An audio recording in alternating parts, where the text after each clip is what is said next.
ഓർമ്മകളെക്കുറിച്ച് പറയട്ടെ. കൂടെ കൂട്ടാൻ വേണ്ടി തന്നെയല്ലേ ഓർമ്മകളെ നമ്മൾ ചേർത്ത് പിടിക്കുന്നത്?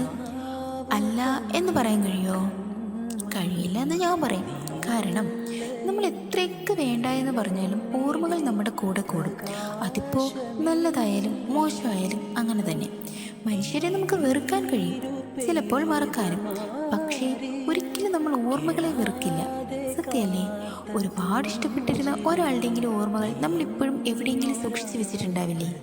അതുപോലെ എപ്പോഴൊക്കെയോ വെറുപ്പ് തോന്നിയ മനുഷ്യരെ നമ്മൾ ഇടയ്ക്ക് ഓർത്തെടുക്കാറില്ലേ? പ്രിയപ്പെട്ട ഒരാളെ ഓർത്തെടുക്കാൻ ഒരു മഴ, ഒരു പാട്ട്, ഇഷ്ടമുള്ളൊരിടം ഇത്രയും മതിയാവില്ലേ? ഒന്ന് ഓർത്തെടുക്കൂ എന്ന് പറഞ്ഞുകൊണ്ട് അവൻ നമ്മൾ എവിടെയോ ഇരുന്ന് പറയുന്നത് പോലെ തോന്നിയിട്ടില്ലേ? നമ്മൾ ഓർക്കുകയും ചെയ്യും. ഓർമ്മകൾ അങ്ങനെയാണ്. പിന്നീട് പൊടി തട്ടി എടുക്കുമ്പോഴും നിറവും പകിട്ടും മങ്ങാതെ അതങ്ങനെ തന്നെ കിടക്കും. ചിലതൊക്കെ ഒരിറ്റ് കണ്ണുനീരിൽ വീണ്ടും മുളച്ച് പൊന്താൻ തിടുക്കം കൂട്ടി നിൽക്കും. എന്തിനെന്നോ ഏതിനെന്നോ അറിയാതെ ഇങ്ങനെ കുറേ ഓർമ്മകൾ. ആ ഓർമ്മകളെ സൂക്ഷിച്ചു വെക്കാൻ വേണ്ടി അങ്ങനെ നമ്മൾ ഓരോ മനുഷ്യരും.